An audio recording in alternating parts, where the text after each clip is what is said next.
It's the Real News Network. I'm Sharmini Pires coming to you from Baltimore.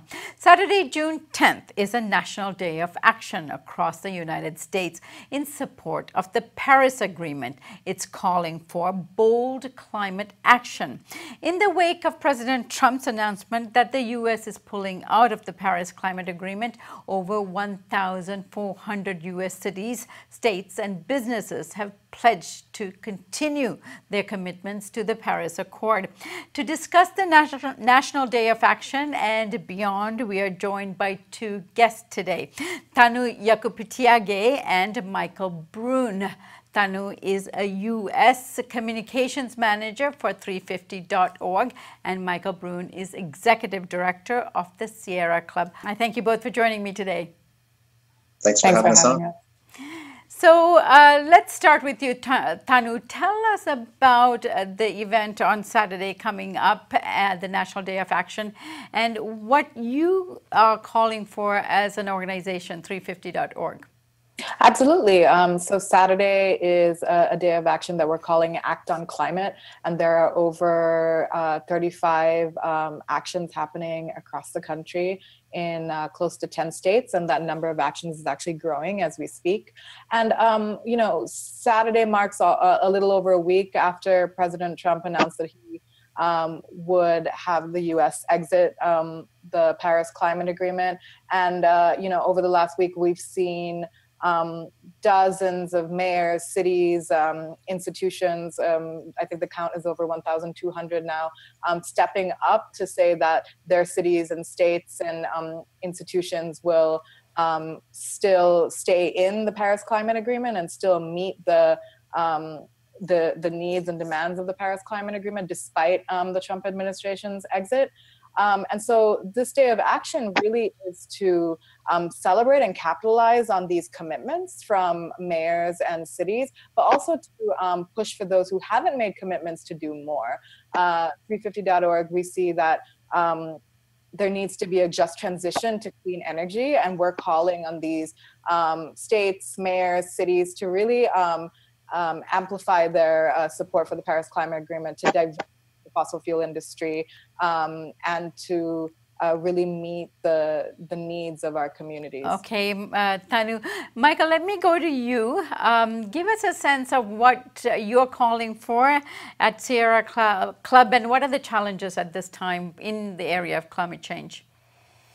Sure. Well, we're in alliance with 350 and literally hundreds of organizations, both for the Day of Action on Saturday, but all of the events that have been taking place over the last several months as we've been responding to the president's assault on the environment, and certainly over the coming months and years.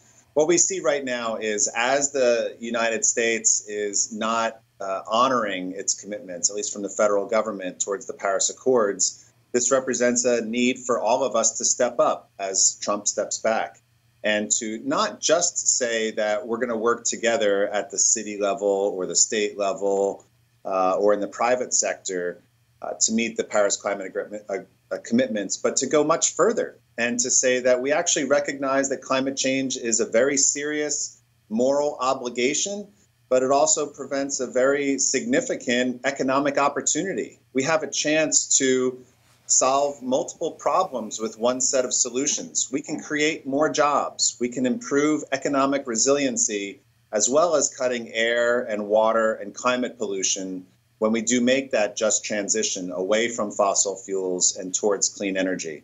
So that's what we're going to be focusing on, is working together to build a broad alliance in the private and public sector, locally, nationally, and internationally, for real solutions that actually work to solve this problem. Great. Great, Michael. Thanu, let me ask you, when Paris Agreement was signed, many climate organizations, of course, celebrated that we have something, but many were saying it doesn't go far enough, it's not binding. The actions that we have seen taking place over the last few weeks, or last week since President Trump pulled out of the accord, for example, Hawaii has just signed and passed a new state law on climate change, and Governor Cuomo has signed to reduce greenhouse gas emissions. To what extent do you think these measures are important, and that it is actually pushing the boundaries of what's in the Paris Agreement? Yeah, certainly the Paris Climate Agreement was not perfect, but it was a roadmap, and it was a roadmap that we needed to follow. It was important, especially in terms of global leadership for the US to remain in it. And now we're already seeing other countries, France, China, Canada, and other countries really step up. I think that it's really exceptional and great that states like Hawaii are passing these laws, that Governor Cuomo is, passing executive orders. And I think that our goal as 350, and really in alliance with other organizations, including the Sierra Club, is really to push the states to do more. And so we're not sitting here statically saying, just do something small. We really want a just transition to clean energy, and that's what we're going to push for. And we will push for these states and institutions to go further and beyond. Right. Michael, California being the sixth largest economy in the world, Governor Jerry Brown went to China this week to sign a climate change deals.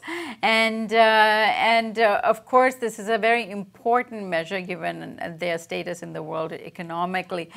Do you think this is the way of the future during the Trump era? I do. Not necessarily just limited to California, but I think what we're going to see is very strong leadership emerging from a lot of what's called subnational entities. So this is cities, states, companies in the private sector, universities, perhaps. California certainly plays a very powerful role and has on environmental issues for several decades. It was right after the Paris Climate Agreement was signed that you had the city of San Diego that is led by a Republican mayor that made one of the first commitments to move the entire city to 100% clean energy, which will be happening over the next couple decades. That has been followed by now 30 cities have made the same commitment to 100% clean energy. Some of them cities in very conservative parts of the country, like Georgetown, Texas. Just a couple days ago, we had the city of Santa Barbara become the 30th city to make that commitment. What's also happening in California, and this is quite important, is that the state legislature is now considering legislation that would move the entire state of California, which, as you mentioned, is the sixth largest economy in the world, to move our entire state to 100% clean energy. The bill that's being considered has passed the state Senate, and it will be considered over the next couple months in the state assembly as well. What we're seeing basically, and this isn't all in response to the current president, but we're seeing a lot of political leaders and corporate leaders say that we have to fight climate change. We've got to take that really seriously. We also have to grow the clean energy economy in ways that work for low-income Americans and work for all Americans and people around the world. So I think we're going to see a lot more innovation. We're going to see a lot more ambitious actions being taken, and what that will result in is a huge and growing gap between what the president is trying to do on climate change and what almost the entire world is doing in defiance of what the president is talking about. All right. Thanu, this 12 states that have formed the Climate Alliance along with Puerto Rico, this means quite a pact. Combined, I think it represents the largest economy in the world. Plus 200 cities have also committed to the Paris Accord. These are the times we are going to be living in during the Trump era. Do you see more and more such coalitions happening, not only in the United States, but across the world in terms of a momentum to deal with climate change? I certainly hope so. I think that we're seeing emerging economies step up, including island nations. COP23 is actually being hosted by Fiji, and you can really see, the Pacific Island nations really stepping up, because it is there at the front lines of the climate crisis. They are going to be some of the first countries impacted by rising sea level. And so I think that you're going to see huge alliances in terms of the Pacific Islands and other islands who are really calling for the rest of the world to step up. I think the one thing I would say is that, the Trump administration likes to think it's on another planet, but we actually do share the same planet. And so that's why it's extremely important that in the United States, all of these states and cities are coming together in alliance. Already you're seeing countries like France and China say that they will work with the states instead of the Trump administration to further climate action. And this is the bold progress we need because time is running out. Climate change isn't something that's going to happen in the near future. It's happening now. And you can see this everywhere from, the US South, which has experienced extreme flooding, billions of dollars of damage, to even places like Sri Lanka, where 500,000 people were displaced just last week. And so we really need to be working together. Not only do the states need to be in alliance, but they need to be working with the rest of the world. Right. Michael, let me give you the last word. This past week, we've seen a number of corporations coming out contesting President Trump's decision to pull out, including Exxon and some of the bigger corporations that normally we see as those who contributed to the conditions we are faced in terms of the environment now. They're the ones now criticizing President Trump for pulling out of it. What vested interest do they have in endorsing the Paris Climate Agreement? And you earlier in the interview said that, this is an opportunity for them. But given that there's a lot of skepticism about some of these corporations participating in the process, do you think that's a fair criticism? And again, is this the way forward, that we must work with corporations in order to resolve this problem? Well, look, I guess what I would say, just to take a quick step back, is that what I think was significant about the Paris Climate Agreement was that you had just about every country making a commitment to take action on climate change. Many of those commitments were insufficient. They were significant, but insufficient. It's true that many of the commitments are, at least from a global perspective, are non-binding, even though domestically they may be binding.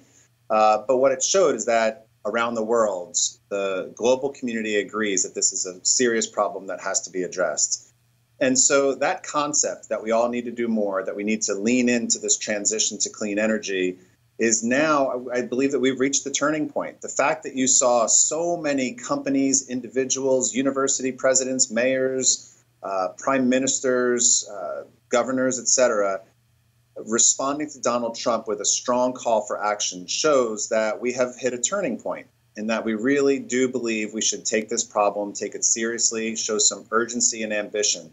I don't think that Exxon will be leading the charge in terms of actually helping to solve the problem, at least not given its current leadership. I do think that companies like Exxon are much more a part of the problem than a part of the solution. But the fact that we have companies like Exxon who are saying that the Paris Agreement was something that should be honored shows that there's an opening to continue to work with companies like Exxon and many others to figure out, how do we make this transition? How do we make the transition work for communities, work for workers, and be one that solves the threat to our planet at the same time? All right, Michael, Thanu, I thank you both for joining us, and all the best on Saturday with the Days of Action. Thanks so much. And thank you for joining us here on the Real News Network.